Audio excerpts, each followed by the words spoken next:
কুরুক্ষেত্রের যুদ্ধ হয়ে গেল। কুরুক্ষেত্রের যুদ্ধ শেষ। সেই সময় ভগবান শ্রীকৃষ্ণ এবং তার সখা অর্জুন দুজনের মধ্যে কথোপকথন। খুব সুন্দর একটা ভাবের পালা, তাই না? দুই সখা, আবার বলতে পারেন সম্বন্ধী এবং বোন জামাই। হ্যাঁ, অর্জুনের বোনকে বিবাহ করেছে ভগবান শ্রীকৃষ্ণ। সেই হিসাব ধরলে সম্বন্ধী বোন জামাই, আবার এইদিকে দুই সখা। আজকে সেখান থেকে জিজ্ঞাসা, এই কুরুক্ষেত্রের যুদ্ধে দেখবেন অনেকটা একটা অক্ষরের সাথে মিল রয়ে গেছে। কি যে না, কুরুক্ষেত্রের যুদ্ধে 18 দিন যুদ্ধ হলো। 18 অক্ষৌহিণী সেনা ছিল। আমাদের সনাতন ধর্মে 14 শাস্ত্র, 18 পুরাণ, তারপরে সাধুগুরু বৈষ্ণব যারা, আমরা জানি কি 18 মোকাম, 18 গীতায় 18টা অধ্যায়। এই 18-এর মধ্যে এত কেন মিল পড়ে যায়? পড়লাম আজকে দায়, তাই না? তাহলে আজকে জিজ্ঞাসা কোথা থেকে? যে না, কুরুক্ষেত্রের যুদ্ধ শেষ, আমার মনে শান্তি নেই। কারণ নিজের আত্মীয় স্বজনদেরকে নিজের হাতে মেরেছি, মনে শান্তি পাচ্ছি না। সেই প্রেক্ষাপটে দাঁড়িয়ে ভগবানের কাছে, আমার সখার কাছে জিজ্ঞাসা। একটু সুরছন্দ লাগাই, তারপরে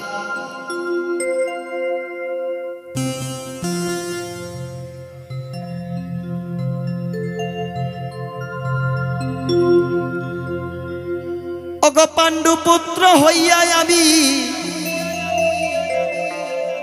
এই না সভাতে দাঁড়াই, বিপক্ষেতে থাকবে কৃষ্ণ আপনাদের জানাই।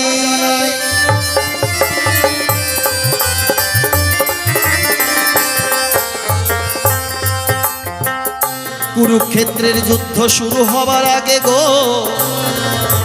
বলতে আমি চাই, এই যুদ্ধ আমি কিন্তু করিতে চাই নাই।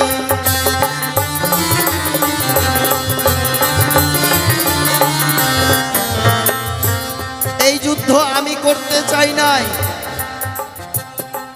যখন কৃষ্ণ দেখো আমাদের বনবাস হয়েছিল, 12 বছর বনবাস, 1 বছর অজ্ঞাতবাস। 1 বছর অজ্ঞাতবাস থেকে ফিরে আসার পরে কৃষ্ণ গেল একদিন দুঃশাসনের ধারে, যে দেখো তাদেরকে, তারা কিছু চায় না, আর তারা রাজত্ব চায় না। তাদের 5 ভাইকে 5টা গ্রাম দাও, 5 ভাইকে 5টা গ্রাম করো প্রদান, আর কিছু লাগবে না। সেদিনই দুর্যোধন, দুঃশাসন, তারা বলেছিল বিনা যুদ্ধে 1 সূচক্র মেদিনী করব না দান, যুদ্ধ করতেই হবে।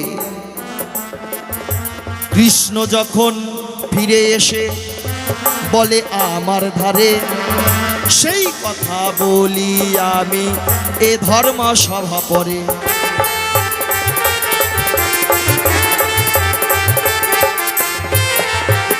আমার সখা এসে বলে, সখা যুদ্ধ তোমাকে করতেই হবে, না হলে তুমি থাকতে পারবে না বিনা যুদ্ধে। তোমার ভ্রাতারা বলে দিয়েছে অল্প কিঞ্চিত মাতো, শুয়ের আগায় যতটুকু মাটি ওঠে ততটুকু পর্যন্ত দেবে না। আমি বললাম না দিলে নাই, আমার দরকার নাই, আমি দাঁড়ে দাঁড়ে ভিক্ষা করে থাকবো না, তোমাকে যুদ্ধ করতেই হবে। আমি কাদের সাথে যুদ্ধ করব? তারা দিয়ে আমার নিজের রক্ত, নিজের রক্তের সঙ্গে আমি কেন যুদ্ধ করব? সেদিন ভগবান বলেছিল হে অর্জুন, তুমি যুদ্ধ করার কে? তুমি মারার কে? যাদেরকে মারার আমি তাদেরকে আগেই মেরে রেখেছি, দেখো ভালো করে। ভগবানের কথা অনুযায়ী যুদ্ধ করলাম, যুদ্ধে জয়লাভ করে নিজের আত্মীয় স্বজনকে সকলকে হারালাম। ভগবান, তোমার কাছে আমার জিজ্ঞাসা প্রথমে, যেদিন তুমি আমাকে বিশ্বরূপ দেখালে সেদিন তুমি ছলনার আশ্রয় নিয়েছিলে। সেদিন কি করেছিলে? আমার পুত্র অভিমন্যু, তাকে তুমি, সে যে কুরুক্ষেত্রের যুদ্ধে মারা যাবে, সেটা কেন আমার থেকে আড়াল করে লিখেছিলে? আমি পিতা হয়ে কোনোদিনও সেই যুদ্ধ করতাম না, আমি পুত্র হারা হতাম না। একটা পিতা সন্তানের কাছে কি চায়? টাকা পয়সা, গাড়ি বাড়ি? না গো মা, একটা মা চায় না একটা সন্তানের কাছে টাকা পয়সা, গাড়ি বাড়ি, শুধুমাত্র মুখ ভরে মা ডাক আর বাবা ডাক। মাতা পিতা সন্তানে জন্ম দেয় কেন? মা ডাক আর বাবা ডাক শোনার জন্য। নারী হয়ে এই ধরায় জন্ম নিয়ে যদি কোনো নারী মা হতে না পারে, তার জীবনটাই যায় জলে। মা ডাক যতদিন পর্যন্ত একটা নারী শুনতে পায় না, ততদিন পর্যন্ত নারী জন্মটা ধন্য হয় না। বাবারাও ঠিক তাই। তাহলে বলো, কেন সেদিন তুমি ভগবান হয়ে ছলনার আশ্রয় নিলে? আমার পুত্র তো কোনো পাপ করেনি, জীবনে কাউকে ঠকায়নি, সে কেন মারা গেল?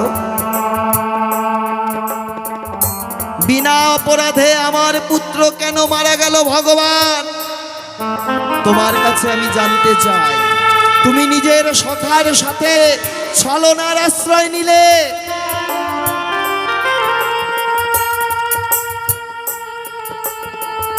কেন আমার পুত্র যোগো ওই না যুদ্ধে যে মরিল?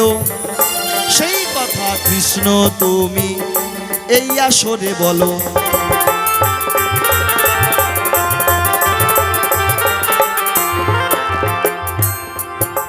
যুদ্ধ শেষ হয়ে গেছে, আমি একটা জিনিস দেখতে পেয়েছি, কি ওই যুদ্ধে, কুরুক্ষেত্রের যুদ্ধে একটা মুন্ড, দেহটা টুকরো হয়ে একটা মুন্ড পড়েছিল। 18 দিন ওই মুন্ডটা পড়েছিল। ওই মুন্ড কার মুন্ড? আমাদের দেহ থেকে যদি গলাটা আলাদা করে দেওয়া যায়, সাথে সাথে সে মারা যায়, তাই তো মা? মরে যাবে, কিন্তু মুন্ড হয়ে জীবিত থেকেছিল। বলো আমার ঠাই, সেই না কথা এই আসরে আমি জানতে চাই।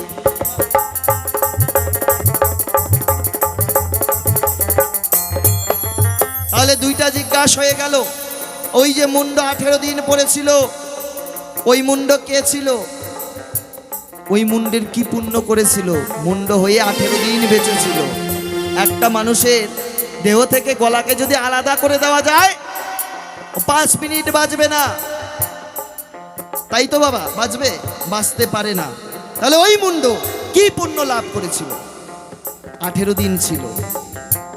যুদ্ধ শেষ হওয়ার পরে গেলাম আমি সখারো জেঠাই। শোনো শোনো শোনো সখায়, আমার মনে শান্তি নাই।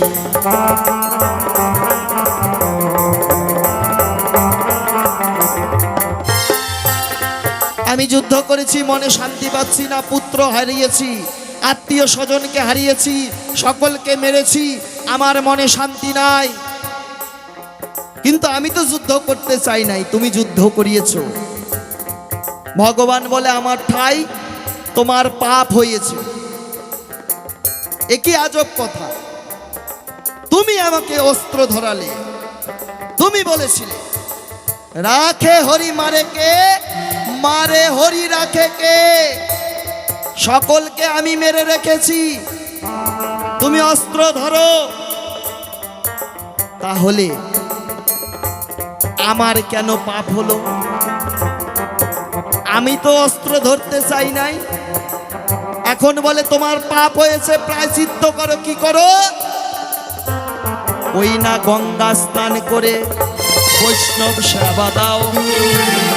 বলে সখা আমার ওগো তুমি কথা নাও।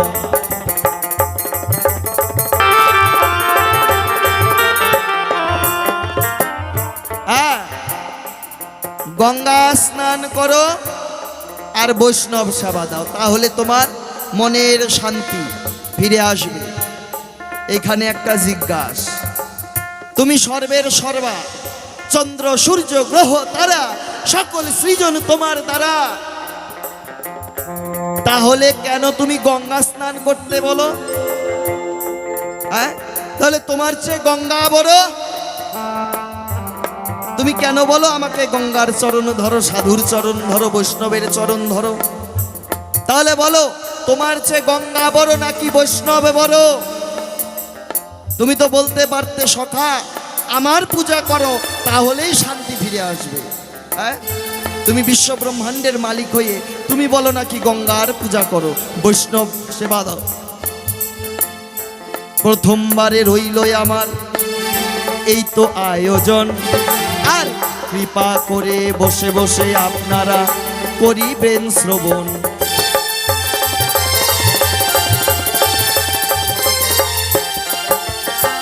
এইবারেতে আমার সখা সভাতে আসিবে, ও গো তাহার মনের গোপন কথা খুলিয়া যে কবে। কুরুক্ষেত্রের মাঠে দেখো একটা মুন্ড দেখতে পাই, আরে কার মুন্ড ছিল বলো এ সভারও ঠাই। আর বৈষ্ণবে বড় না গঙ্গা বড় নাকি তুমি বড় হও, সেই কথা এই আসরে ভালো করে কও। আর প্রথমবারে তবে কেন বলি বেশি বেশি, বেশি বলে আমি কেন হব যে ভাই দোষী। আরে দোষাদোষীর কারবার আমি করব না, করব না। আর ছেড়ে দিয়ে যাবো আমার কাব্য আলোচনা। আর নামটি আমার বিক্রম দাস, আলিপুরে বাড়ি। আর এই সভাতে গেলাম আমি প্রকাশ করি। আর এই দিকেতে আছেন যত আমার মাতা মাসি, আপনাদেরই চরণ আমার গয়া গঙ্গা কাশী। আর এই দিকেতে আছেন যত সাধু বৈষ্ণব জন, আপনাদের পদানত হইলাম এখন। বিপক্ষেরও ভাবুক যিনি বড়ই জ্ঞানী গুণী, সম্পর্কে কাকা বাবু সুশীল বর্মন নামটি আমি জানি। আর কমিটি সদস্য পদে প্রণামও জানাই। আর যাদের কৃপায় এই আসরে বাবুল গানও গাই। আর অনেক কথা বলতে গেলে অনেক হবে ভুল, আর ভুল বলি করে নেবেন চরণ পূজার ফুল। আর তবে আমি কেন বলি বেশি বেশি, বেশি বলে আমি কেন হব যে ভাই দোষী। দোষাদোষী দোষাদোষী করবো না, করবো না। ছেড়ে দিয়ে যাবো আমার ভাবের আলোচনা। এইবারেতে সখায় আমার সভাতেই আসবে, তাহার মনের গোপন কথা খুলিয়া যে কবে। দেখতে দেখতে আমার সময় অনেক হয়ে গেছে। আর বিপক্ষেরও ভাবুক যিনি সভাতেই আসবে, আবার তারপরে আমি আবার সভাতে দাঁড়াবো, আমার মনের গোপন কথা খুলিয়া যে কব। আর এই পর্যন্ত আমার ভাব আমি ছেড়ে যাই। ভক্তবৃন্দ প্রেমানন্দে হরি হরি বল ভাই, হরি বল হরি বল হরি বল হরি বল। জয় রাধা, জয় রাধা, জয় রাধা।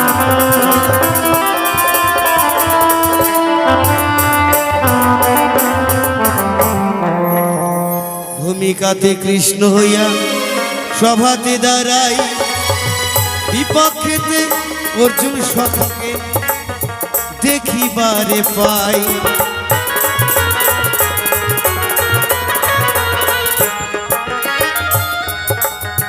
যেসব কথা করলো চিৎকার, আমি সভাতে যাই কইয়া জবাব দেব এই আসরে শাস্ত্রে যাহা রচনা।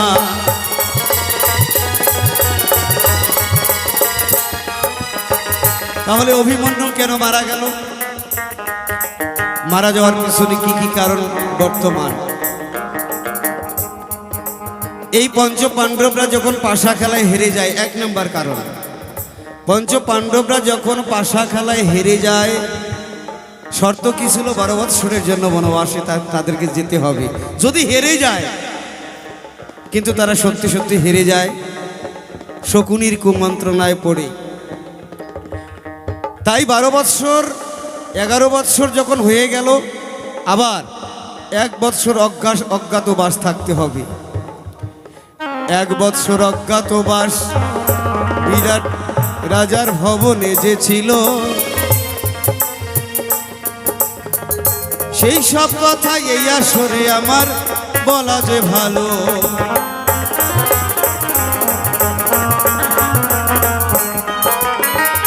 বিরাট রাজার ভবনে গিয়া কি হইল তাই, একজন ছত্রবেশ ধারণ করিয়া ঠাই নিল তাই।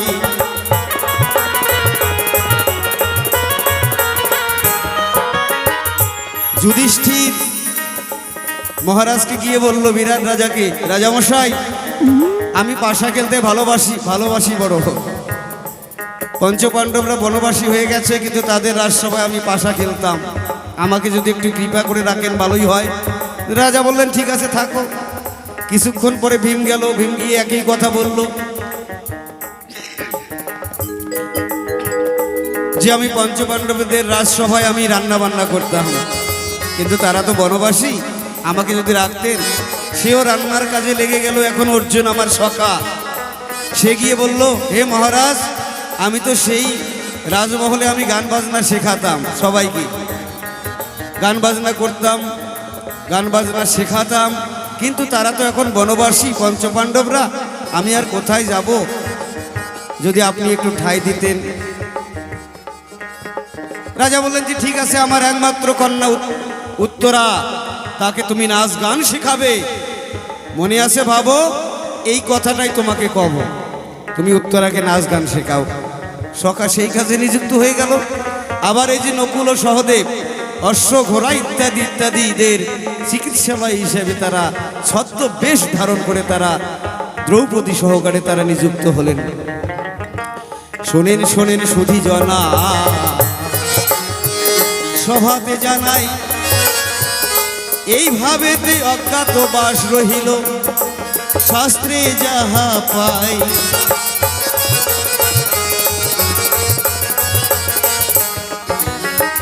কৌরবরা 1 বৎসর এইভাবে কেটে গেল, কিন্তু 12 বৎসর যখন পূর্ণ হলো, ঠিক ওই পূর্ণ দিনেই কৌরবরা ওই বিরাট রাজার অশ্ব ঘোড়া তাদেরকে হানা দিয়েছে, মানে তাদেরকে হরণ করে নিয়ে আসবে। কিন্তু বিরাট রাজার একমাত্র পুত্র উত্তরকে সঙ্গে নিয়ে এই অর্জুন, মানে অর্জুন কি করলেন কথাটা ভুলেই গিয়েছিলাম। এই অর্জুন বৃহন্নলা অর্থাৎ হিজড়া সেজে বিরাট রাজার বাড়িতে গোপনে ছিলেন। হ্যাঁ, আর ওই উত্তরাকে, বিরাট রাজার একমাত্র কন্যা উত্তরা, তাকে গান বাজনা শেখাতেন এই অর্জুন। সে হিজড়া তৃতীয় লিঙ্গ অর্থাৎ স্ত্রীলিঙ্গ, পুংলিঙ্গ এবং ক্লীবলিঙ্গ, এই ক্লীবলিঙ্গ অর্থাৎ তৃতীয় লিঙ্গ হিসেবে সেখানে নিযুক্ত ছিলেন এই আমার সখা। তাই এই উত্তরকে সঙ্গে নিয়ে এই বৃহন্নলা অর্থাৎ অর্জুন অশ্ব ঘোড়াকে রক্ষা করেছিলেন। রক্ষা যখন করেছিলেন, বিরাট রাজা জানতে পারলেন এই বৃহন্নলা সেই বৃহন্নলা নয়, এ পঞ্চপাণ্ডবের একজন অর্জুন। স্বর্গ মর্ত্য পাতাল এই 3 লোকের মধ্যে শ্রেষ্ঠ ধনুর্ধর। হ্যাঁ, না না, সবাইকে জানতে পারলো, যুধিষ্ঠির, ভীম, অর্জুন, নকুল ও সহদেব, দ্রৌপদী, সবাইকে জানতে পারলো তারা আর কেউ নয়, পঞ্চপাণ্ডব সহকারে দ্রৌপদী আছেন। শোনো শোনো ও গো সখা, তোমারে যাই কইয়া, তোমারও প্রশ্নেরও জবাব আমি যাব দিয়া।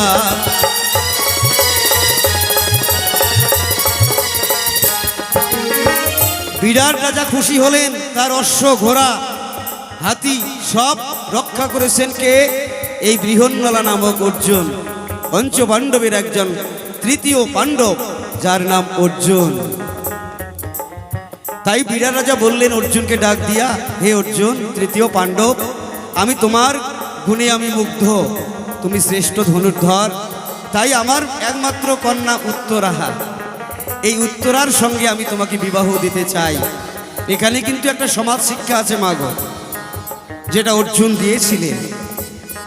বিরাট রাজা বললেন যে আমার একমাত্র কন্যা উত্তরার সঙ্গে তোমাকে বিবাহ দিতে চাই, তুমি কি রাজি আছো? তখন অর্জুন বলেছিলেন, হে রাজামশাই, আমি উত্তরাকে গান বাজনা শিখিয়েছিলাম, তাই উত্তরার আমি কি হই? কি হন মাগো? মাস্টার মশাই, গুরু। তাই আমি আপনার একমাত্র কন্যার গুরুকে আমি নাচ গান শেখাতাম, আমি গুরু, আমি মাস্টার মশাই। তাই গুরুর কখনোই উচিত নয় শিষ্যকে বিবাহ করা। আমি বিবাহ করতে পারবো না। যদি মনে করেন তাই, সে কথা আপনারই জানাই, আমার একমাত্র পুত্র অভিমন্যু আছে, কথা বলি সভাস্থলে, এই উত্তরার সঙ্গে অভিমন্যুর বিয়ে দিতে পারে। এবং অর্জুন বলেছিলেন, হে বিশ্ববাসী, আজ আমি এটা একটা প্রমাণ করে দিলাম, কোনো ছাত্র যেন গুরুদেবকে বিবাহ না করে, আবার কোনো গুরুদেব যেন শিষ্যকে বিবাহ না করেন, কারণ গুরুদেবের কাছে শিষ্য সন্তানের থেকেও বেশি রূপে সন্তান হয়। তাই উত্তরার বয়সটা কত ছিল? 18 বছর, আর অভিমন্যুর বয়সটা ছিল মাত্র 16 বছর। এই ছিল 1 নম্বর কারণ, অভিমন্যু মারা যাওয়ার কারণ, 1 নম্বর প্রধান কারণ, কারণ ছেলের থেকে মেয়ের যেন বয়সটা কম হয়। কিন্তু অভিমন্যুর বয়স ছিল আর উত্তরার বয়সটা হলো 18, 2 বছরের পার্থক্য। প্রথম কারণ তোমার কাছে করলাম উত্থাপন, বসে বসে শুনো সখা ওহে সুজন।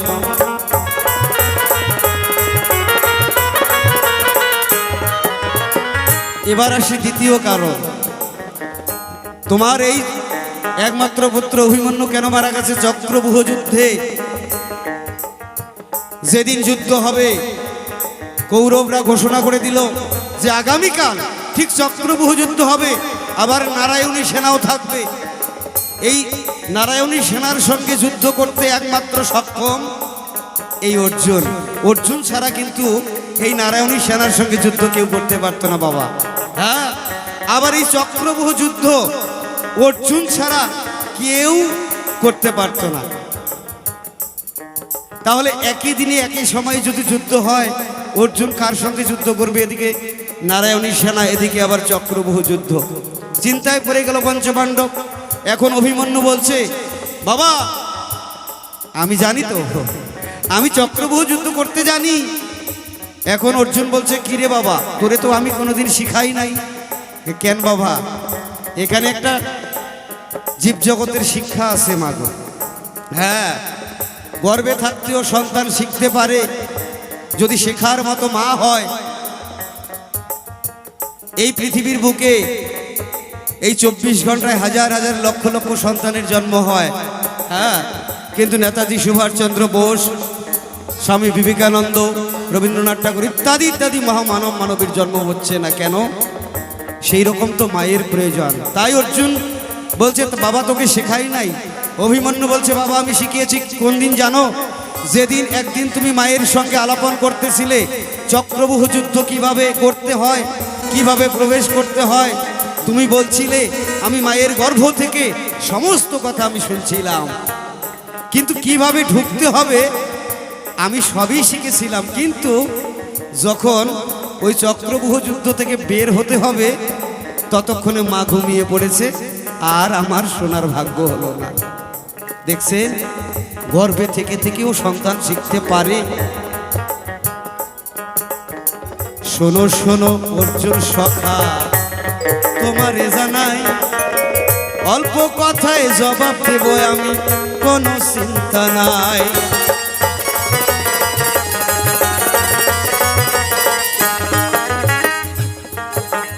এখন ভীম বলছে, ভাইস্তে কোনো অসুবিধা নাই, আমার গদা আছে তো, তুই যদি বের হতে না পারিস আমাকে একটু ডাক দিবি, আমি গদা দিয়ে একবারেই সপ্তরথীকে চুরমার করে দেব। আচ্ছা ঠিক আছে, তাই হলো, সিদ্ধান্ত কিন্তু তাই হলো। এখানে কি কৃষ্ণের দোষ আছে? অভিমন্যু মারা যাওয়ার পেছনে কি কৃষ্ণের, ভগবানের দোষ আছে? আমরা কেমন মানুষ জানেন, যদি আমরা বিপদে পড়ি, আমার যদি কোনো কিছু হারিয়ে যায়, তাহলে আমরা ভগবানকে দায়ী করি। আমার যে নিজের মধ্যে কতটা দোষ সেটা আমরা নিজে ভাবি না, কি বাবা, তাই না? তাই হলো, পরের দিন কি হইল শুনেন সুধী জনা, নির্ঘণ্ট অনুপাতে যুদ্ধ শুরু হইল কিনা।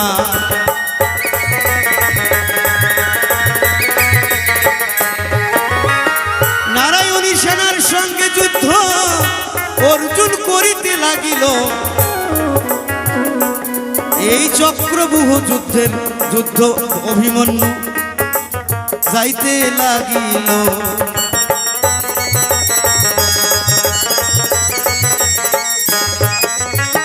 চক্রবুহ যুদ্ধে ঢুকে গেছে অভিমন্যু, 7 জন রথী তাকে ঘিরে ফেলেছে, 7 জন 7 দিকে তাকে তীর নিক্ষেপ করছে। সে একা আর কত বাণ তীর নিক্ষেপ করবে, পারছে না। এদিকে ডাকছে অভিমন্যুর মামাকে কৃষ্ণ, বলছে মামা আমাকে রক্ষা করো, আমি যে আর পারছি না। এবং জেঠুকে ডাকতেছে, ও জেঠু তুমি কোথায়? মানে ভীম জেঠু, তুমি না বলেছিলে তুমি গদা দিয়ে সব লন্ডভন্ড করে দেবে, জেঠু তুমি তাড়াতাড়ি কোথায়? তুমি জেঠু কোথায়? তুমি জেঠু, এভাবে ডাকতেছে। আর কৃষ্ণকে ডাকতেছে মামা বলে, মাতুল মাতুল বলে ডাকতেছে। তাই কৃষ্ণ বললেন, ওরে জীব তুমি জানো না আমি কারো কাকা নই, জ্যাঠা নই, বাবা নই, আমি জগত স্বামী। আমাকে বিপদ ভঞ্জন বলে শ্রী মধুসূদন বলে যে হয় ভগবান তুমি আমাকে রক্ষা করো, তুমি বিপদের দিনে আমার যে আর কেহ নাই তখন আমি রক্ষা করতে পারি। আমি তো কারো মামা হতে চাই না, আমি কারো মামা নই, কারো জ্যাঠা নই, কারো দাদা নই, আমি বিপদ ভঞ্জন, বিপদকে আমি রক্ষা করি। এইভাবে কিন্তু এই অভিমন্যু মারা যাওয়া দুটি কারণ, এটা একটা দ্বিতীয় কারণ। যদি অভিমন্যু ডাকতো প্রাণ ভরে, হে শ্রী মধুসূদন বিপদে মধুসূদন তুমি আমাকে রক্ষা করো, হে প্রভু দিনের দরদি, তুমি ছাড়া আমার যে আর কেহ নয়, ভগবান ছাড়া আমাদের পরম বন্ধু কেউ হতে পারে না। পিতা মাতা বলো, বন্ধু বান্ধব বলো, আত্মীয় স্বজন বলো, পরিবার বর্গ বলো, কেউ আপন নয়। একমাত্র আপন যদি আমাদের হতে হয় জগৎ স্বামী এই অনাদিরাদি গোবিন্দ। জয় জয় সাধুগুরু বৈষ্ণব প্রেমানন্দে একবার হরিবল হরিবল হরিবল হরিবল।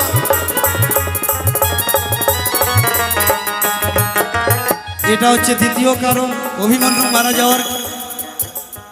আর তৃতীয় কারণ হচ্ছে অভিমন্যু আগের জন্মে চন্দ্র ছিল, তিনি গুরু মাকে হরণ করেছিল, গুরুদেব অভিশাপ দিয়েছিল শিষ্য হয়ে গুরুদেবের পত্নীকে অর্থাৎ গুরু মাকে কেউ হরণ করতে পারে? এই চন্দ্র, এই অভিমন্যু পূর্ব জন্মে চন্দ্র ছিল, গুরু মাকে হরণ করেছিল, তার সতীত্বকে নষ্ট করেছিল। তাই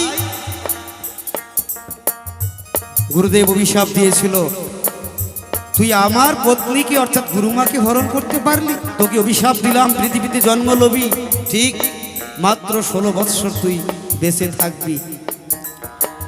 এই তো তোমার পুত্রের মারার কারণ। আমি শাস্ত্রে যাহা পাই অল্প কথায় জবাব দিলাম, কোনো চিন্তা নাই।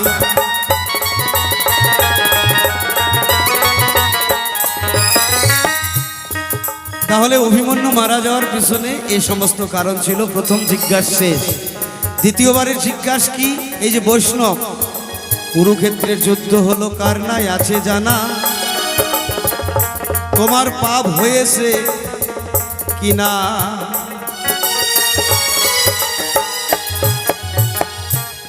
কারণ ভগবান বলেছেন ভক্তই আমার পিতা মাতা, ভক্তই আমার গুরু,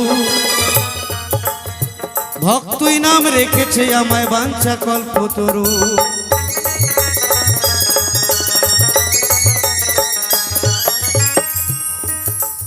ভক্তই আমার সব কিছু।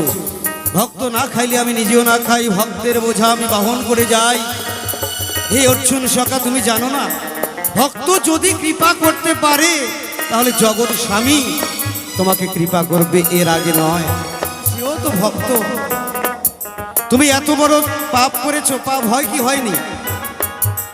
যুদ্ধের সময় কত কীট পতঙ্গ, কত কি মরেছে। তুমি যতই উপলক্ষ হও না কেন, আমি যতই উপলক্ষ হই না কেন, এর পিছনে তোমার কি পাপ হয় নাই? পাপ হয়েছে। তাই পরম বৈষ্ণবকে ডেকে আনো, তার কাছে ক্ষমা চাও। হে পরম বৈষ্ণব, আমার পাপ হয়েছে, আমাকে ক্ষমা করে দাও। সে যদি ক্ষমা করে দেয় তাহলে জগৎ পিতা তোমাকে ক্ষমা করে দেবে। বৈষ্ণবেরই উপরে কোনো ভগবান বড় হতে পারে না। আমরা সরাসরি, আমার বাড়ি যেমন কোচবিহার বাবা, আমি এখান থেকে কি সরাসরি যেতে পারবো? সরাসরি আমার পক্ষে যাওয়া সম্ভব নয়, কারণ আমার ঠিকানা লাগবে। এখান থেকে যেতে হবে গঙ্গারামপুর বাস স্ট্যান্ডে, বাস ধরতে হবে। এখান থেকে সেখানে আবার বাসটাকে চেঞ্জ করতে হবে, স্টেশনে যেতে হবে, টিকিট কাটতে হবে, গাড়িতে উঠতে হবে। এইভাবে তো আমাকে যেতে হবে। তাই ভগবানের কাছে ক্ষমা চাইতেই একবারে হবে না, সরাসরি হয় না, একটু কায়দাভাবে করতে হয়। তাই ভগবান বৈষ্ণবকে ভালোবাসেন, ভক্তকে ভালোবাসেন। এই কারণে ভগবান বলেছেন যে বৈষ্ণবকে এনে তুমি সেবা দাও, সেবা দিলে পরে তোমার পাপ খণ্ডন হবে। এই তো তোমার জিজ্ঞাসা ছিল গো, জবাব হইয়া গেল। চাঁদ বদনে সবাই মিলে একবার হরি হরি বলো, হরিবল হরিবল হরিবল হরিবল। আবার এই যে 18 দিন যুদ্ধ হয়েছিল মাগো, একটা কাটামুন্ড, এই যুদ্ধের ন্যায় অন্যায় তিনি নির্ধারণ করেছিলেন, এছাড়া কেউ নির্ধারণ করতে পারেন নাই। আমরা জানি মুন্ডচ্ছেদন করলে মানুষ মারা যায়, কিন্তু ওই ব্যক্তিটাকে মুন্ডচ্ছেদন করা হয়েছিল, কিন্তু তথাপিও 18 দিন জীবিত ছিল। তারপর কৃষ্ণের পরশ পেয়ে সে স্বর্গে চলে গিয়েছিল। সেটা কে? ভীমের পুত্র ঘটোৎকচ, ঘটোৎকচের পুত্র বর্বরী। তিনি গভীর বনে দেবী কাত্যায়নীর ব্রত করেছিলেন, আদ্যাশক্তি মহামায়ার ব্রত করেছিলেন। দেবী কাত্যায়নীর কাছ থেকে বর চেয়েছিলেন, হে মা আদ্যাশক্তি মহামায়া, তুমি আমাকে এই বর প্রদান করো, কৃষ্ণ ব্যতীত আমার সঙ্গে যেন যে কোনো ধনুর্ধর আমার সঙ্গে পেরে উঠতে যেন না পারে, আমার সঙ্গে যেন কেউ না পারে। একসঙ্গে হাজার হাজার লক্ষ লক্ষ কোটি কোটি প্রাণ আমি যেন নিতে পারি, একমাত্র কৃষ্ণ ছাড়া। আর আমার কৃষ্ণ তো 1 নম্বরের শত্রু। আদ্যাশক্তি মহামায়া তাই আশীর্বাদ করেছিলেন। তাই কুরুক্ষেত্রের যুদ্ধ যেদিন শুরু হবে, শুরুর প্রাক মুহূর্তে কি হলো বাবা? ওই বর্বরী নিজেই রথের সারথি হয়ে, রথ নিয়ে অস্ত্র সজ্জায় সজ্জিত হয়ে সেই কুরুক্ষেত্রের যুদ্ধে যাবে, যুদ্ধ করবার জন্যে। তার যুদ্ধ করার সাপটা কি? কৌরব পক্ষ, পাণ্ডব পক্ষ, এই 2 পক্ষ ছাড়াও তিনি একাই এক পক্ষ, অর্থাৎ এই কৌরব পক্ষ পাণ্ডব পক্ষকে সবাইকে বিনাশ করে সে সেখানকার রাজা হতে চায়। এইভাবেতে বর্বরী কুরুক্ষেত্রের মাঠে যাইতে যে লাগিল, জগৎ পিতা শ্রীকৃষ্ণ অন্তর্যামী জানিতে পাইল।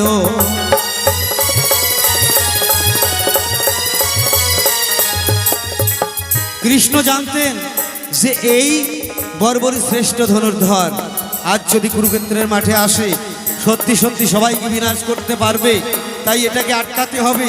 তাই ব্রাহ্মণের ছদ্মবেশ ধারণ করে তিনি সামনে উপনীত হলেন। এখন বললেন, ও বর্বরী তুমি কোথায় যাচ্ছ? এখন বর্বরী বলছে, আমি এই কুরুক্ষেত্রের মাঠে যাব। পাণ্ডব পক্ষ কৌরব পক্ষকে সবাইকে বিনাশ করে আমি সেখানকার রাজা হতে চাই। হে ব্রাহ্মণ ভাই, তোমারে জানাই। এখন ছদ্মবেশী কৃষ্ণ ব্রাহ্মণ বলছে, সেখানে গিয়ে তোমার গিয়ে লাভ নাই, সেখানে কত বড় বড় যোদ্ধা আছে, আর তুমি একাই কি করবে? এখন বর্বরী বলছে, তুমি আমার যুদ্ধের পরীক্ষা জানো না, তুমি আমাকে জানো না, চেনো না, তাই বলছো। আমি কত বড় শ্রেষ্ঠ ধনুর্ধর জানো? ইচ্ছা করলে আমি এই পৃথিবীকে, পৃথিবীর সমস্ত প্রাণীকে এক বাণের দ্বারা আমি শেষ করতে পারি। অবশ্যই পারত। এখন কৃষ্ণ বলছে, তাই ঠিক আছে, তুমি যে শ্রেষ্ঠ ধনুর্ধর আমি একটু দেখিবারে চাই। এই যে বটবৃক্ষ পাশে একটা ছিল, এই বটবৃক্ষে হাজার হাজার লক্ষ লক্ষ কোটি কোটি পাতা আছে। তুমি যদি এক বাণে সমস্ত পাতাকে ছেদন করতে পারো, তাহলে আমি বুঝতে পারবো তুমি শ্রেষ্ঠ ধনুর্ধর। তাই তখন ব্রাহ্মণের কথা শুনিয়া সভাতে জানাই, হাতের ধনুর্বাণ নিয়া কি করিল শাস্ত্রে যাহা পাই।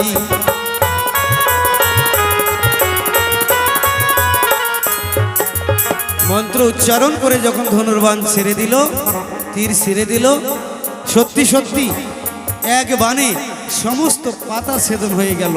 এবং কৃষ্ণ এই ফাঁকে দুটি পাতা তিনি পায়ের নিচে রেখেছিলেন, সেই পাতা দুটি পর্যন্ত ছিদ্র হয়েছে।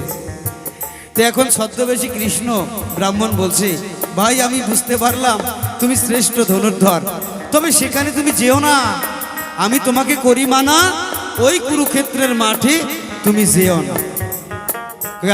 তুমি কে? তুমি কে বলার আমার? যে আমি কে তুমি জানো?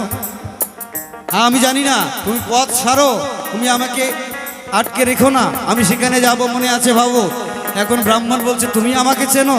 তখন কৃষ্ণ নিজ মূর্তি ধারণ করলেন। এখন বর্বরী বলছে, ও কৃষ্ণ, আগে তোমাকে বিনাশ করব, তারপরে কুরুক্ষেত্রের মাঠে যাব। এ বলিয়া যখন ওই বর্বরী হাতে ধনুর্বাণ নিয়ে মন্ত্র উচ্চারণ করতে লাগলো, এই ফাঁকে কৃষ্ণ কি করলেন? সুদর্শন চক্রের দ্বারা ওই বর্বরীর মস্তক ছেদন করে একটা ডালের মধ্যে ঝুলিয়ে রাখলেন। এবং বর্বরী জীবিতই রইলেন। এখন বর্বরী বলছে, হে ভগবান, তুমি ভগবান হয়ে আমাকে একই করলে। এখন ভগবান বলছে, তুমি মানছো না, তাই তো এই অপরাধ। তুমি 18 দিন, যতদিন যুদ্ধ হবে এই মাঠের মধ্যে, ততদিন তুমি এই কাটামুন্ড হয়ে তুমি এই কুরুক্ষেত্রের যুদ্ধে বিচার করবে, কার দোষ কার ন্যায় অন্যায় তুমি বিচার করবে। আর যতদিন যুদ্ধ হবে ততদিন তুই জীবিত থাকবি। যুদ্ধর পরে তোমাকে আমি স্বর্গে পাঠাবো, অসুবিধা নাই। জিজ্ঞাসা ছিল, ভালোই হলো, জবাব দিলাম তাই। সবাই মিলে চাঁদ বদনে হরি হরি বলিবেন সবাই।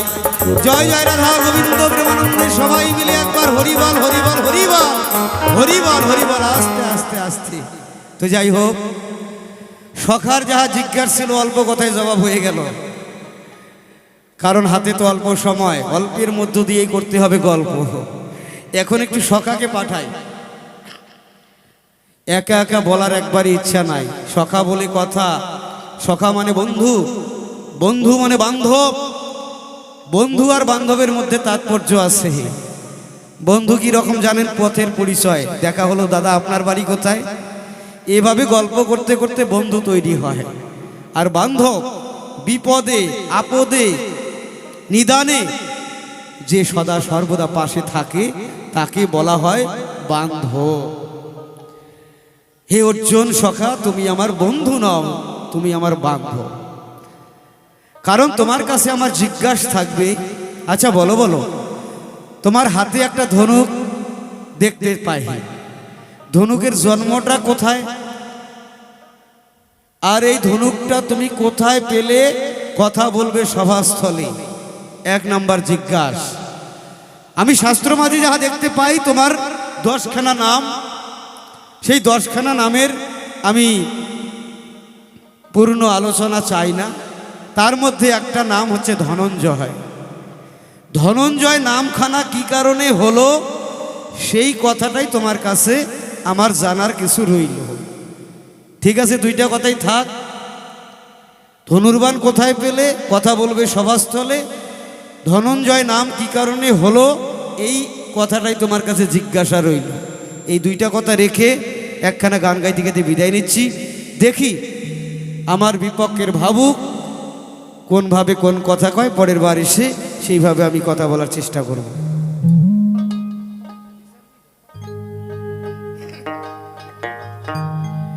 তো যাই হোক, আর একটা আসামের গোয়ালপাড়িয়া গান গাই। কি আসামের গান গাইব মাগো? ভালো লাগে? থেকে ধরতে হবে অল্প হলেও অভাব, তাই তো? একজন নতুন বিয়ে করছে, খুব সুন্দর বউ, একদম হেমা মালিনীর মতো দেখতে, সেই সুন্দর বিয়ে করে এখন বউকে নিয়ে ঘুরে ফিরে দেখবেন নতুন নতুন বিয়ে হলে সন্ধ্যাবেলায় জামাইরা কি করে? বাজারে যায় চাউমিন, মোমো, পাস্তা, আহা কত সুন্দর খাওয়া, এরকম করে ডেলি নিয়ে আসে। আস্তে আস্তে একদিন বউ কয়, ও গো শোনো, কয় কি? কয় আজকে একটু গোল চপও আনবা, আবার চ্যাপটা চপ আনবা, আজকে গোলও আনবা চ্যাপটাও আনবা। এখন স্বামী কয়, ও গো তুমি কইছো, হ্যাঁ নাই না আমি পারি। করলো না দেরি, তাড়াতাড়ি গেল চপের দোকানে। চপের দোকানে যাওয়ার পরে গোল চপ নিল মোটামুটি 10টা, চ্যাপটার চপ নিল 10টা। নেওয়ার পরে বাড়িতে যাওয়ার পরে দিল, আবার প্যাকেটের মধ্যে দেখবেন ইয়ে দিয়ে দেয় দোকান থেকে, লঙ্কা বাটা, আবার সস, ওগুলো লাগিয়ে কি স্বাদ। হ্যাঁ, আপনাদের এদিকে খায় চপ টপ, আমাদের ওদিকে ইচ্ছা মতো খায়। নতুন বিয়া হইলে হাই রে হাই, তখন যা চায় তাই পায়, তাই না? তখন আরো বেশি করে খায়। এখন বউটার কাছে যখন নিয়ে দিল, গোল চপটা খাইলো খুব ভালো ভালো। এখন চ্যাপটাটা যখন কামড় দিল, মুখের মধ্যে কি যেন বেজে গেল। কি? চুল। একটা চপ গেল, চুল ফেলে দিল। 2টা চপ কামড় দেয়, তাও চুল ফেলে দিল। 3 নাম্বার চপে কামড় দেয়, তাও চুল পায়। ওই জামাই করলো কি, ওই চপের টোপলা নিয়ে দোকানে চলে গেছে। দাদা আপনি কি ফাইজলামি আরম্ভ করছেন? কয় কি হয়েছে? কয় আপনার দোকান থেকে আমার এত সুন্দর বউ চপ খাইতে চাইলো, তার জন্য আপনার দোকানে আসলাম। ভালো, আসার পরে গোল চপগুলা ভালোই ছিল, কিন্তু চ্যাপটা চপের মধ্যে চুল। কয় ও এইখানেই ভুল, এইখানেই আপনার ভুল। কয় দেখেন আপনি অত বাহাদুরি দেখায়েন না, আপনার বউ সুন্দর, আমার বউ কি অসুন্দর? আমার বউ একেবারে কম না, আমার বউ দেখতে সেই, কিন্তু একটাই হচ্ছে ভুল, আমার বউয়ের একটা হাত কাটা।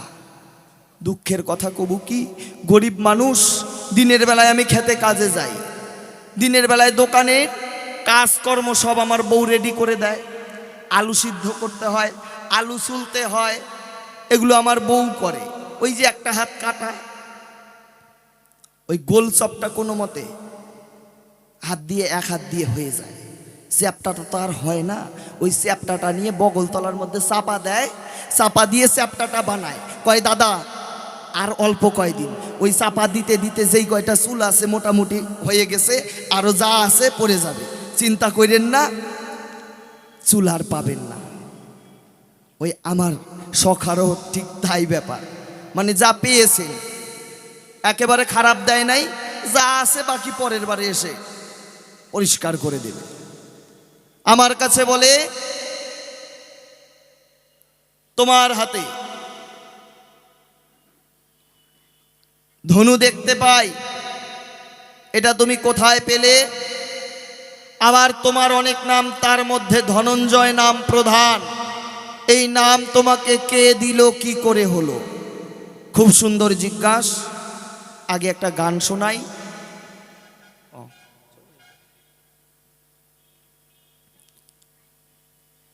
তারপরে জবাব অবশ্যই হবে। গানটি গাইব যে প্রেক্ষাপটে দাঁড়িয়ে। প্রতিদিন পূর্ব দিকে সূর্য উদয় হয়, আবার পশ্চিমে অস্ত চলে যায়। এই যে আমাদের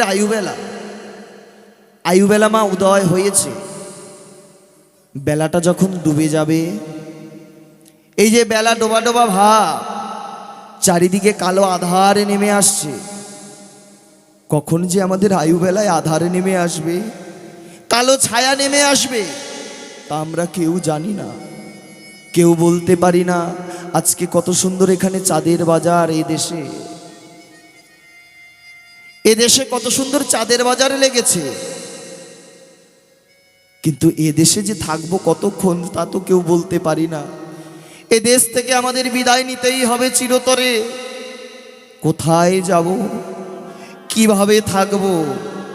এত সুন্দর চাঁদের বাজার, এত সুন্দর সাধু সঙ্গ, বৈষ্ণব সঙ্গ, আর কি ভাগ্যে হবে? আমি এসেছি একটা আসর গান করে চলে যাব।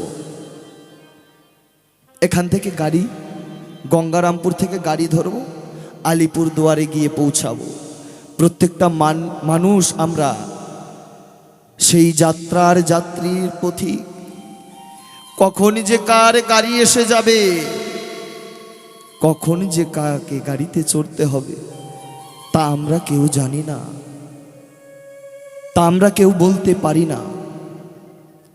তাই সে জায়গায় দাঁড়িয়ে ভাবুক কবি, প্রেমিক কবি সেই বিজয় সরকারের একটি গান শোনাই, তারপরে আস্তে আস্তে তার জবাব দিতে চাই।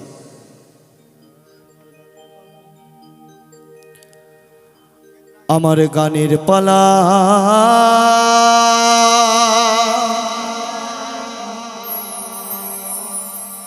শেষ হলে রে,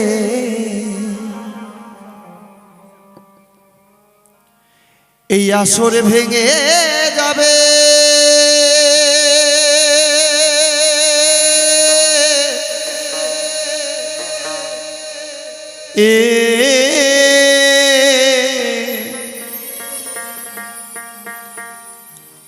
ওরে আমার বিদায় বেলা,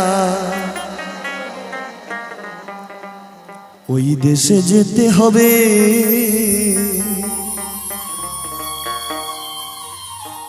সকলকে ছেড়ে, নিজে যাকে ভালোবাসি, যাকে একবেলা ছাড়া আমার ভালো লাগে না, যাকে ছাড়া আমার এক মুহূর্ত চলে না, সকলকে ছেড়ে চলে যেতে হবে। সেই দেশে কে থাকবে আমার পাশে? আমি তখন একা হয়ে যাব, কেউ আমার সাথে কথা কবে না, কেউ আমাকে ডাকবে না, কেউ আমাকে দেখতে আসবে না। তাই এই কৃষ্ণ ভক্ত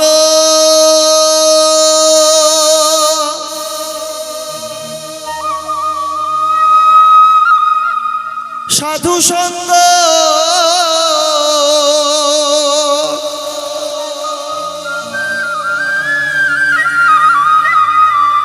এই কৃষ্ণ ভক্ত সাধু সঙ্গ আমার আর কি ভাগ্যে হবে?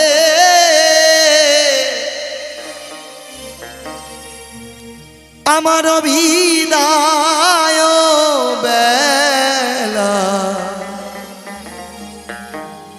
ওই দেশে যেতে হবে।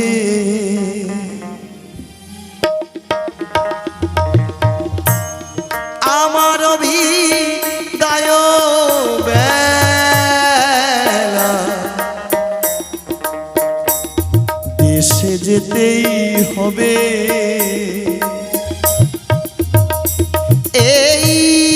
কৃষ্ণ ভক্ত সাধু সঙ্গ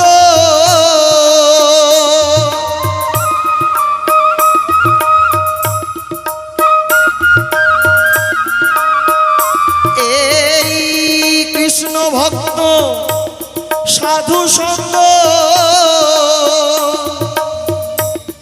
আর কি ভাগ্যে হবে আমার বিদায় বেলা দেশে যেতেই হবে আমার বিদায় বেলা দেশে যেতেই হবে। জয় জয় সাধু গুরু বৈষ্ণবে প্রেমানন্দে হরি বল হরি বল হরি হরি বল।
আমার বিদায় বেলা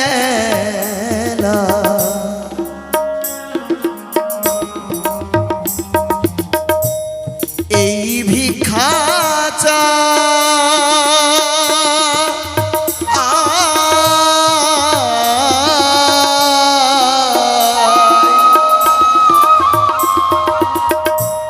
কৃষ্ণ ভক্ত সাধু সঙ্গ যেন না হারায়।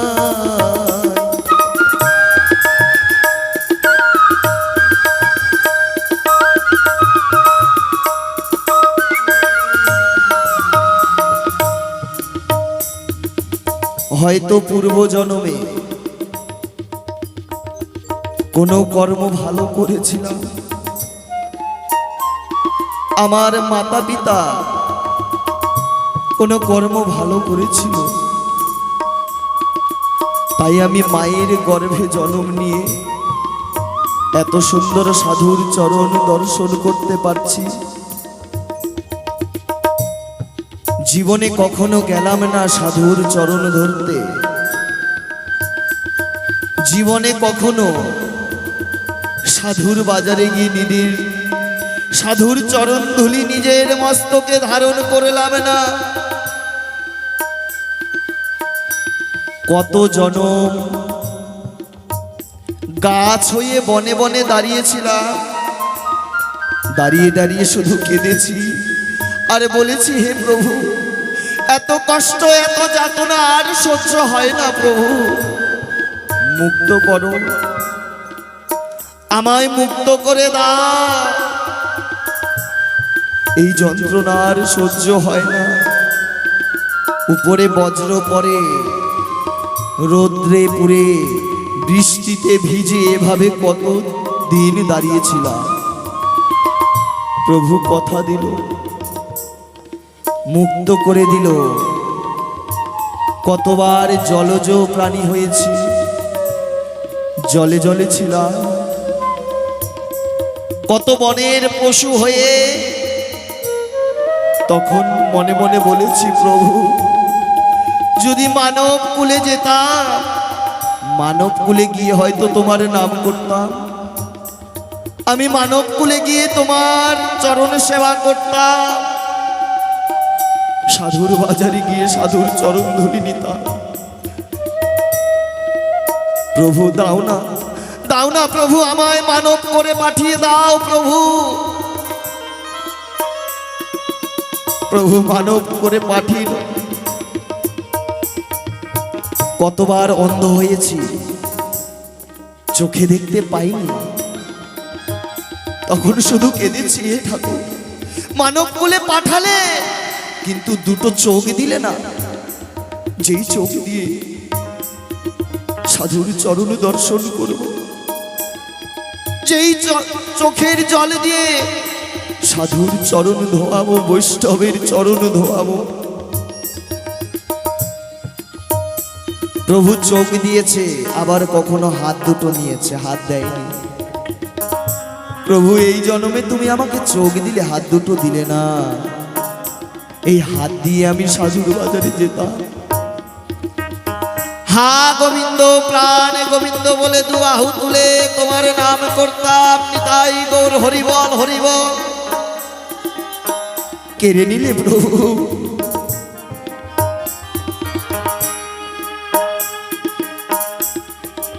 প্রভু আমাকে সব দিল, চোখ দিল, হাত পা দিল। আমার আমিত্বের অহংকারে আমি যাই না আর সাধুর বাজারে। সাধুর কাছে গিয়ে সাধুর চরণ ধুলি নিলাম না। দেবতারা মনে মনে ভাবে, যদি আমরা মানুষ হতাম, মানব হয়ে মানব কুলে গিয়ে বৈষ্ণবের সঙ্গ করতাম, বৈষ্ণবের সঙ্গে মিশে প্রেমানন্দে ভাসে মহানন্দে কৃষ্ণ গুণগান করতাম। নিতাই গৌর হরিবল হরিবল হরিবল।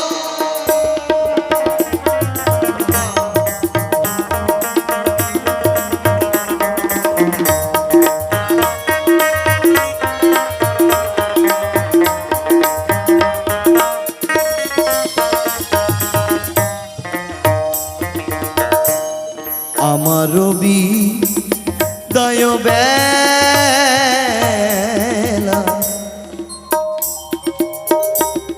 এই ভিক্ষা চাই,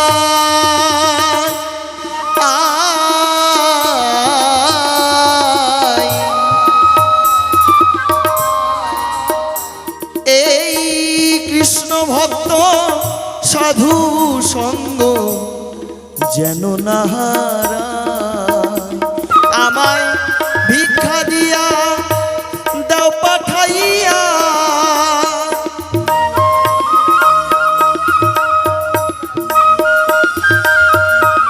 ভিক্ষা দিয়া দাও পাঠাইয়া। আর কিছু না চাই ভবে, আমার বিদায় বেলা দেশে যেতেই হবে। আমার বিদায় বেলা দেশে যেতে হবে। একেবারে শ্রী গুরু বৈষ্ণব গোসাই প্রেমানন্দে বদন ভরে হরি বল হরি বল হরি বল।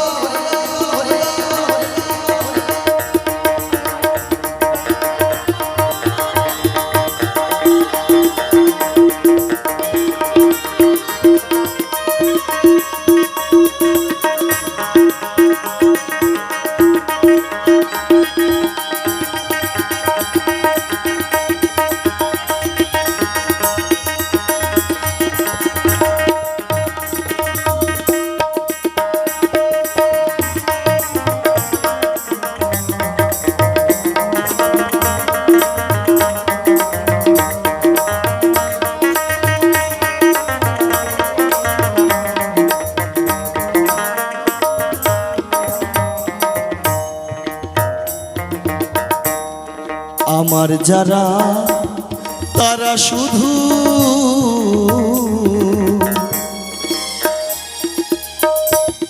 করে কানাকানি,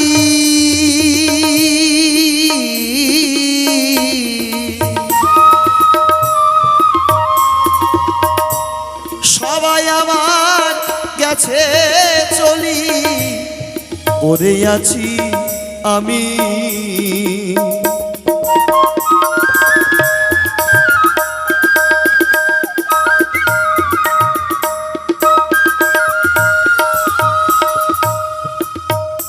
যারা আপনার সাথে এসেছিল একে একে সকলে চলে যাবে মা। হ্যাঁ, কেউ আপনার সাথে যাবে না। দুটি চোখ বলবে বন্ধু তোর কাছে এতদিন ছিলাম, জীবনে তুই ভালো জায়গায় যাসনি, আমাকে দিয়ে ভালো কাজ করাসনি। আজ হতে তোর থেকে আমি বিদায় নিলাম। চোখ দুটো দিয়ে আর ভালো করে দেখতে পারবেন না, হাত দুটো আর চলবে না। বলবে বন্ধু অনেক খাটিয়েছিস, সাধুর বাজারে গিয়ে আমার এই দুটি হাত দিয়ে জীবনে সাধুর চরণ স্পর্শ করিসনি, তোর কাছে আর থাকবো না। দুটি পা বন্ধুরে অনেক হারিয়েছিস, যতদূর যেতে পারতাম না ততদূর নিয়ে গেছিস। আজ থেকে আমি চলে গেলাম। এমন অনেকে আছে ঘরে পড়ে রয়েছে, দূর থেকে বাউল শুনছে, মনে চায় যাব কিন্তু আর আসতে পারে না। ঘরে একা একা পড়ে হা গোবিন্দ প্রাণ গোবিন্দ বলে ডাকছে। তার আত্মীয় স্বজন কেউ আর যায় না মা, সে একা হয়ে গেছে। ঘরে পায়খানা করে, পেচ্ছাপ করে, কেউ গিয়ে তাকে সান্ত্বনা দেবে এমন মানুষও আর নেই। সকলে দূরে দূরে থাকে, একা একা। আমার যারা তারা শুধু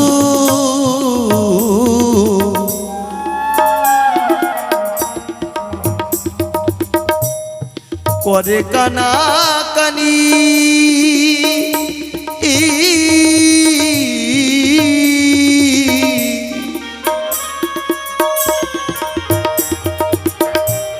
তারা সবে গেছে চলি, পড়ে আছি আমি। আমার জরাজীর্ণ দেহখানি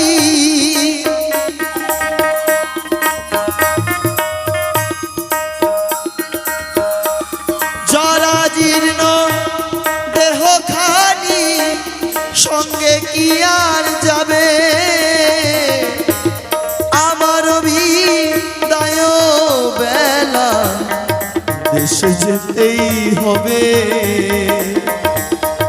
আমার বিদায় বেলা ওরে দেশে যেতে হবে।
গানের ছন্দে দণ্ডে দণ্ডে যদি মন্দ কথা বলি,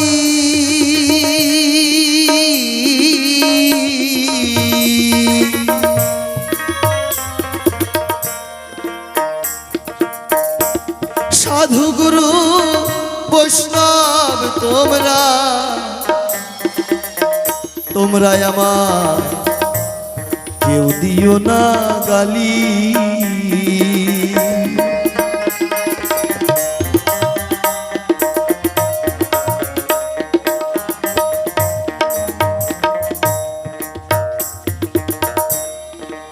মা ভালো গান গাইতে পারি না,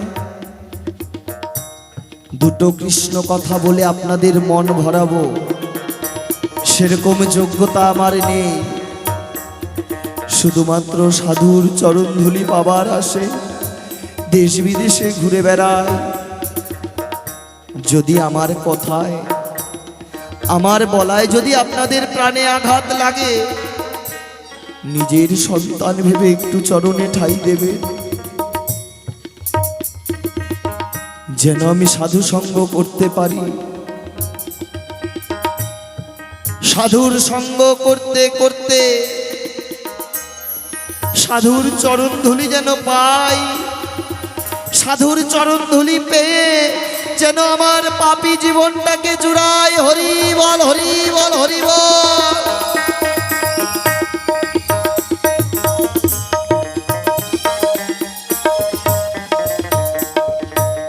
গানের ছন্দে দণ্ডে দণ্ডে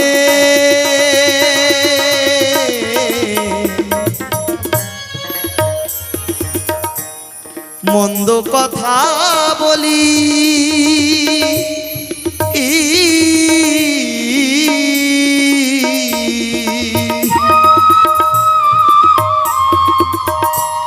সাধু গুরু বৈষ্ণব তোমরা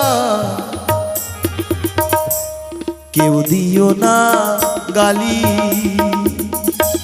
সাধু গুরুর চরণ ধুলি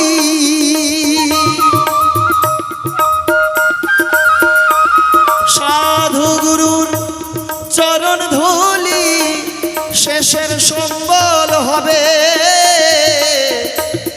আমার বিদায় বেলা। দেশে যেতেই হবে আমার বিদায় বেলা, দেশে যেতেই হবে।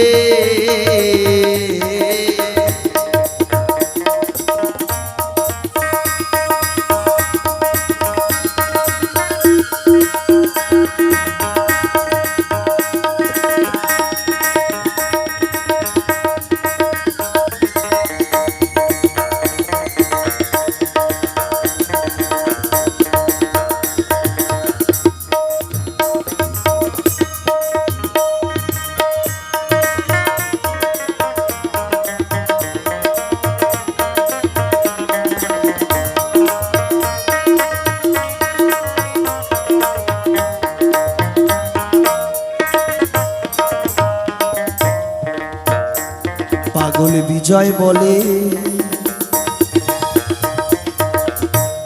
তোমরা আমার কেউ দিও না ফাঁকি।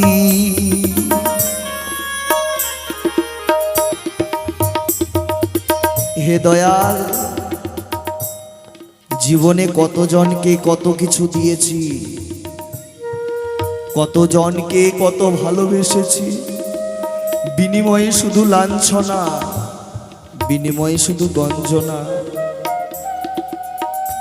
যাকে দেওয়ার কথা ছিল তাকে কিছু দেইনি।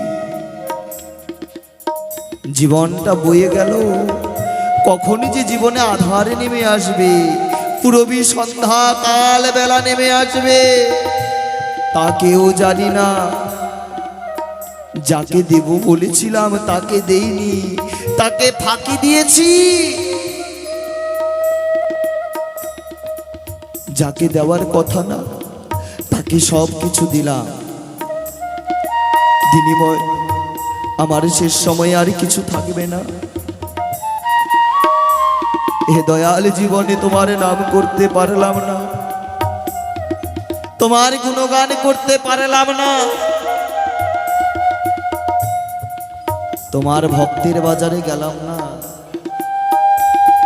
যেই চরণ ধুলি পাবার জন্য। যদি সাধুগুরু বৈষ্ণবের চরণ ধুলি পরে গঙ্গার জলে, গঙ্গাও পবিত্র হয়। শাস্ত্রে বলে পতিত পাবনী মা গঙ্গা, যেই গঙ্গায় স্নান করলে আমাদের পাপ ধুয়ে যায়। সেই মা গঙ্গা পর্যন্ত বৈষ্ণবের চরণ ধুলি পাবার আশায় কত না নয়ন জল ঝরায়। যখন বৈষ্ণব গিয়ে সেই গঙ্গার জলে পা দেয়, মা গঙ্গা হা গোবিন্দ প্রাণ গোবিন্দ বলে নয়ন জলে মুখ ভাষায় হরিবল হরিবল হরিবল হরিবল। তাই ভাবুক কবি, প্রেমিক কবি বিজয় সরকার গানের ভাষায় কলম দিলেন।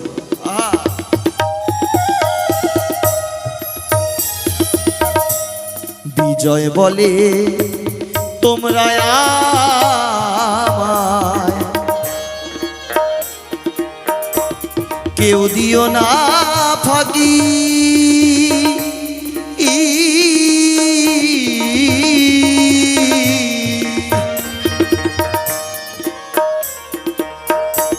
সবাই আমার গেছে চলি, তোরি খানা বাকি।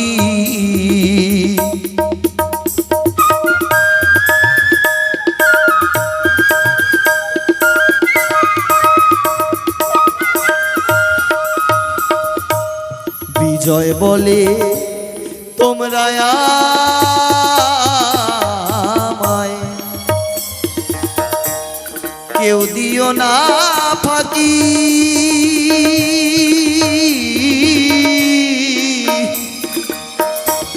সবাই আমার গেছে চলি, তোরি খানা বাকি। অন্ধকারে পথ ভুলে থাকি,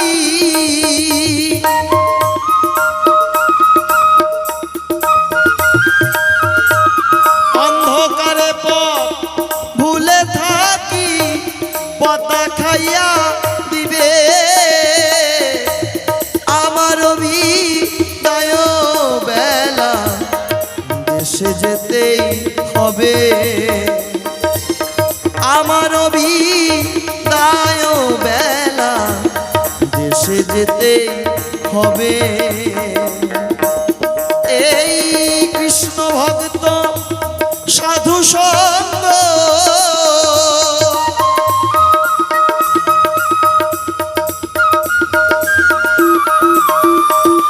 এই কৃষ্ণ ভক্ত সাধু সঙ্গ আর কি ভাগ্যে হবে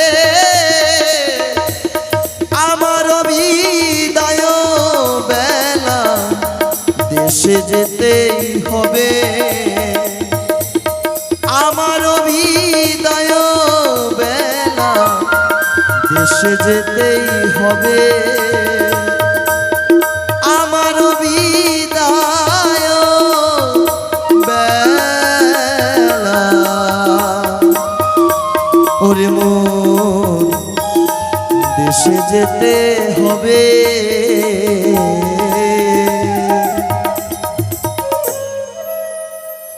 যাহা যাহায় আমার ধারে করলো যে একে একে জবাব দেব, শুনবেন ভক্তগণ।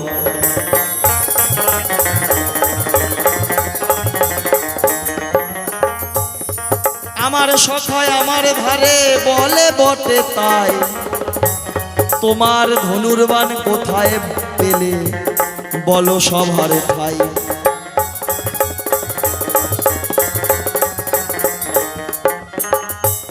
ওই না দেখো দেবগুরু বৃহস্পতি যজ্ঞ করেছিল, সেই যজ্ঞে একটা বাঁশ উঠিয়া বটেছিল।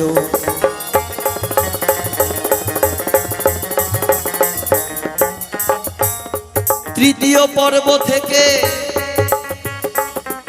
ওই না গান্ডীব নামক ধনুর, সেই ধনুক গান্ডীব তার নাম, উৎপত্তি যে হলো এই আসরে সেই না কথা বললাম আমি ভালো।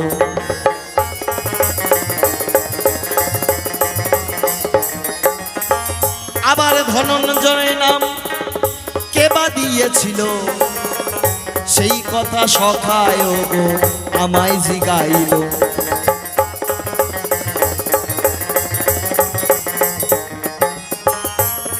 শোনো শোনো শোনো সখা, তোমারে জানাই, তোমার প্রশ্নের ধীরে ধীরে জবাব দিতে চাই।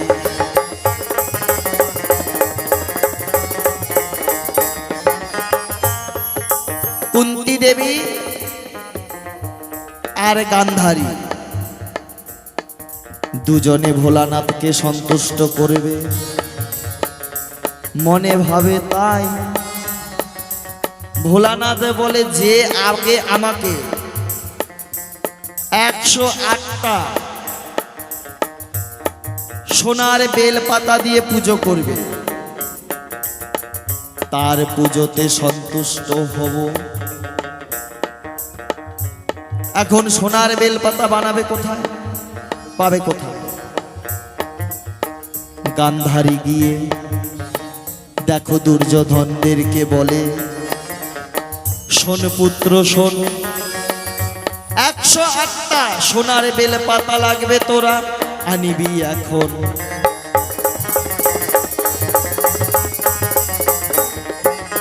কাল সূর্যোদয়ের আগে যে শিব মন্দিরে প্রবেশ করবে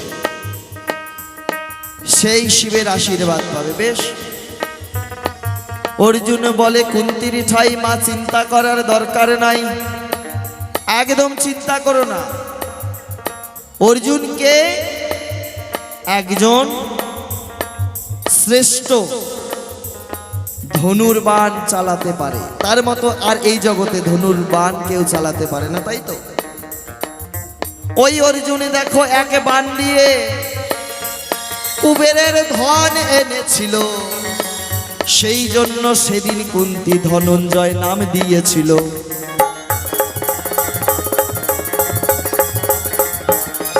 কুবেরের ধন এক টানে নিয়ে এসেছিল, কুন্তীকে 108টা সোনার বেলপাতা দিয়ে ভোর হওয়ার আগেই পাঠিয়ে দিয়েছিল, গান্ধারী যাওয়ার আগে। যাহা যাহা জিজ্ঞাসা ছিল বাকি রাখি নাই, আর তো বেশি হাতে মোদের সময় যে আর নাই।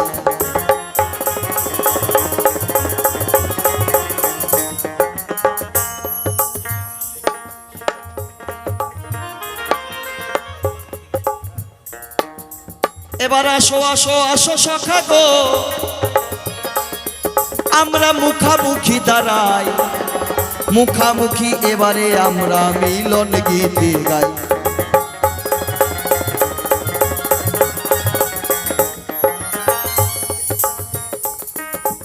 দুইজন হাতে মিলন গীতি করতে চাই এখন গো।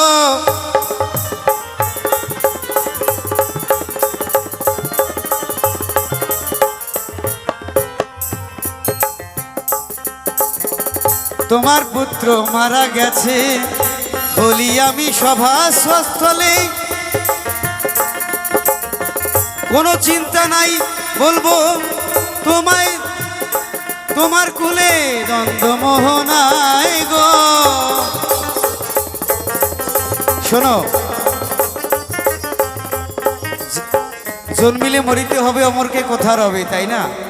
সেই কথা কৃষ্ণ আচ্ছা আচ্ছা, শুনবো না শুনবো না। মরে যাওয়ার পিছনে কতগুলো কারণ থাকে, আমিও আমার মরে যাব। ছেলেকে তুমি আগে ফিরিয়ে দেবে, তোমায় বলি কিনা। যে মরে তো গেছে তবে, শুনলেন তবে ভক্ত সবে, সে তো আর আসিবে না ফিরে এই পৃথিবীতে গো।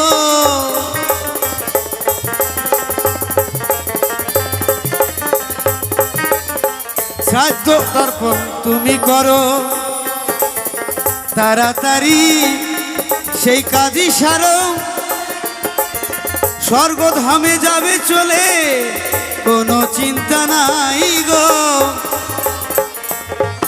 কারণ শ্রাদ্ধের আয়োজন করো, পুত্র শোকে আছি আমি। না, যে চলে গেছে তাকে আর ফিরিয়ে দেওয়া যায় না, কারণ সে তো চলেই গেছে, সে কি আর ফিরে আসবে? কারণ এই দেহটা ক্ষিতি অব তেজ মরুদ্ভম, পঞ্চভূতির দেহ, পঞ্চভূতি এখানেই মিশে যাবে। আসার বেলা বাবা কিছু নিয়ে আসি নাই, যাবার বেলায়ও কিছু আমরা নিয়ে যেতে পারবো না, এটাই সে স্বাভাবিক। ভগবান শ্রীকৃষ্ণ বলেছেন গীতায়, কারণ আত্মা অবিনশ্বর। আমরা যেমন নতুন বস্ত্র পরিধান করি, সেটা পুরানা হয়ে গেলে আবার সেটাকে ফেলে আবার নতুন বস্ত্র পরিধান করি, তদ্রূপ এই দেহ পুরানা হয়ে গেলে এবং এবং এমনও দেখা যায় যে নতুন জামা আনলাম কিনে সেটা ফাড়া, সেটাও হতে পারে নোংরা হয়ে গেছে, সেটাকেও কারণে কারণে ফেলে দিতে হয়। শোনো সখা বলি আমি, কথা বলবো একটা অতি দাবি, হ্যাঁ, জবাব দেবে খাটি খাটি, জবাব দেবে খাটি খাটি, ফাঁকি দেবা না গো।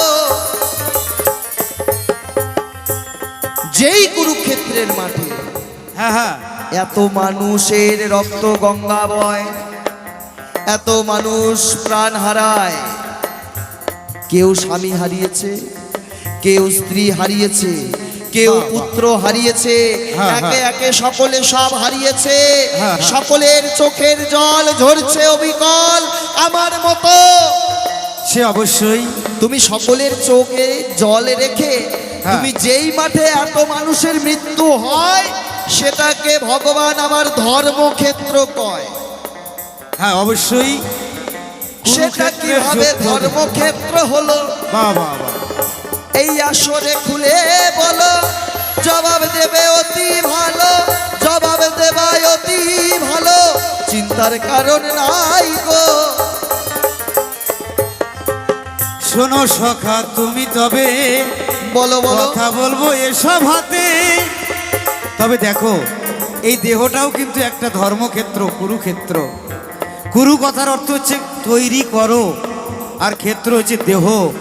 ও তোর দেহ জমিন রইল পতিত, আবাদ করলি না ওমন চাষা, শেষকালে হবে দুর্দশা। এই দেহের মধ্যে কুরুক্ষেত্র যুদ্ধ হতেই চলেছে। সৎ গুরুর আশ্রয় নিয়ে যেজন এই কুরুক্ষেত্রের যুদ্ধকে দমন করতে পারে, 10 ইন্দ্রিয় ষড়রিপুকে জয় করতে পারে, তারা অবশ্যই ধর্মক্ষেত্রে পরিণত হয়। এই দেহটা ধর্মক্ষেত্র হয়ে যায়। তবে এই যে কুরুক্ষেত্রে বাস্তব বহির্জগতে আমরা কুরুক্ষেত্রের মাঠে দেখতে পাই, এই যে কুরুক্ষেত্র, কুরু নামে এক রাজা ছিল, এই মাঠের মধ্যে 12 বছর যজ্ঞ করেছিল, ব্রহ্মার যজ্ঞ করেছিল, সভাতে জানাই গো। 12 বছর ব্রহ্মার যজ্ঞ করেছিলেন কে? কুরু রাজা। তাই 12 বছর পর যখন ব্রহ্মা সাধনায় সন্তুষ্ট হয়, কুরু রাজাকে বলে, হে রাজা, বল বল তুই কি আমার কাছে বর চাস? তোর যজ্ঞে আমি সন্তুষ্ট হয়েছি। কুরু রাজা বলল, হে ব্রহ্মা, বিধাতা ব্রহ্মা, তুমি যদি আমার ব্রহ্মযজ্ঞে অর্থাৎ তোমার সাধনা আমি করেছি, যদি তুমি সন্তুষ্ট হইয়া থাকো, তবে আমাকে এই বর দাও। কি বর? যে আগামী দিনে এই মাঠের মধ্যে পাণ্ডব পক্ষ কৌরব পক্ষের যুদ্ধ হবে। এই যুদ্ধ যে হবে, এই যুদ্ধটা যেন ধর্মযুদ্ধ হয়। ভগবান বললেন, তথাস্তু। স্বয়ং ধর্মরাজ যুদ্ধে ছিল, বাবা বাবা, সে কথাটি বলা ভালো। জগৎ স্বামী উপস্থিত ছিল, বললাম সভাতে গো। এই কারণে ধর্মযুদ্ধ হলো, তোমার জবাব হয়ে গেল। শ্রাদ্ধ তর্পণের আয়োজন করো, কোনো চিন্তা নাই গো।